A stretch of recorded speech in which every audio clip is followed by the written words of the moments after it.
आपका? मेरा नाम मधुर प्रताप सिंह है। मधुर जी, आप तहसील में आए ज्ञापन लेके, क्या है पूरा मामला? विषय ये है कि हम लोग गांव दशहरा खेली के प्रभावित कृषक हैं। हमारे यहाँ पे टीएचडीसी के द्वारा भूमि का अधिग्रहण किया गया था। उसका कंप्लीशन हो चुका है, प्लांट अब सुचारू तौर पर चालू है। लेकिन वर्तमान की स्थिति ये है कि अब उससे विद्युत वितरण के लिए जो हाई टेंशन लाइनें निकाली जा रही हैं, वो बिगैर किसी सहमति के, बिगैर किसानों को बताए। और होता क्या है कि जब रात में सुबह उठ के किसान खेत पे जाता है तो रात में उसके लट्ठे लगा दिए जाते हैं। हम लोगों को ना तो उससे पहले कोई नोटिस सर्व किया गया, ना हमको कोई जानकारी दी गई उसके संबंध में। अच्छा, मुआवजे के संबंध में कहते हैं तो वो कहते हैं कि हमारी तो तानाशाही है, आप तो रोक ही नहीं सकते इसे।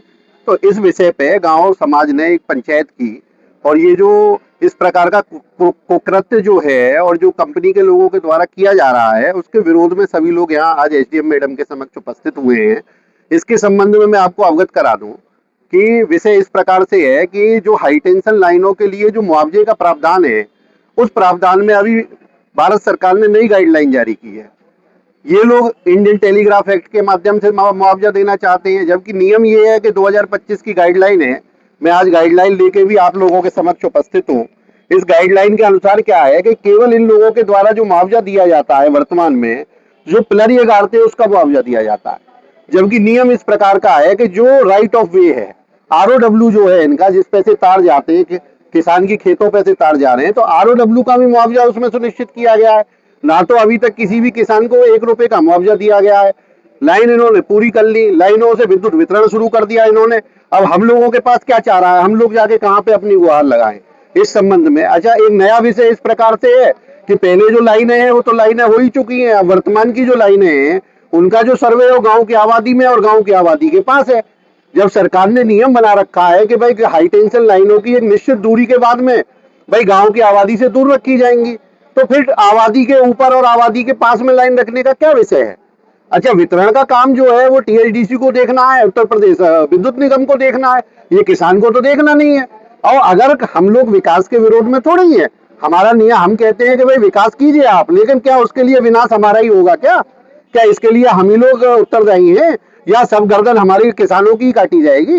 इस संबंध आगे की रणनीति है कि आज एसडीएम मैडम के यहाँ पे हम लोग उपस्थित हुए हैं। 7 दिन का हमने समय निर्धारित करके हमारे गांव के समाज के लोगों ने ये निश्चित किया था कि 7 दिन का एक ज्ञापन आप एसडीएम मैडम को संबोधित करते हुए देंगे। आप अगर 7 दिन के अंदर संबंधित विभाग कोई उचित कार्रवाई करता है तो ठीक है, अगर नहीं करता है तो हम लोग फिर आगे आंदोलन की रणनीति बनाएंगे। जो तहसील में आए हैं, क्या है पूरा मामला? मामला ये है कि जनता की आवाज उठाने वाला विपक्ष, सारा विपक्ष चोर घोषित कर रखा है, और सरकार से बड़ा चोर कोई नहीं है, ये मेरा आरोप है। टीएचडीसी का पैसा अभी नहीं मिला दशहरी 5 गांव के किसानों को, जबरदस्ती फसल खड़ी है, जबकि एक ये नियम और एक कायदा है कि फसल के टाइम पर कोई भी इस तरह का काम न किया जाए जिससे किसान की फसल बर्बाद हो। लेकिन लाइन खींची जा रही है, शर्म नहीं आती सरकार को? किसानों की हितैषी बनती है। गांव में बिजली की 11,000 की लाइनों को हटाने के लिए लाखों रुपया लोगों से जमा कराया जाता है और लाइनें नहीं हट रही है। या एक नई प्रथा डाल रहे, बसे हुए गांव पे 11,000 की लाइन निकालने आबादी क्षेत्र में, अब हाई टेंशन तार। अब ये बताओ कि ये निकम्मी, गूंगी, बहरी, किसान विरोधी, नौजवान विरोधी सरकार चाहती क्या है? रहा इनके अधिकारियों का। मैं आज एसडीएम से मिलने आया हूँ। एसडीएम, सीओ इतने बड़े अधिकारी हैं, बीडीओ जो ऑफिस होल्ड करते हैं, इनकी हाजिरी नहीं होती है। ये घर में दुबक जाए, ये अपने निजी काम से चले जाए, और इनके कर्मचारी ये कहते हैं साहब दौरे पे, क्षेत्र के दौरे पे। अरे फोन सीयूजी आपको गवर्नमेंट ने दिया, निजी फोन भी आपने ले रखे। कोई पब्लिक का आदमी, नेता आदमी फोन करता है, फोन नहीं उठाते। अरे आप बता दें कि हम क्षेत्र में, हम करोड़ा में, हम 1 घंटे में आएंगे।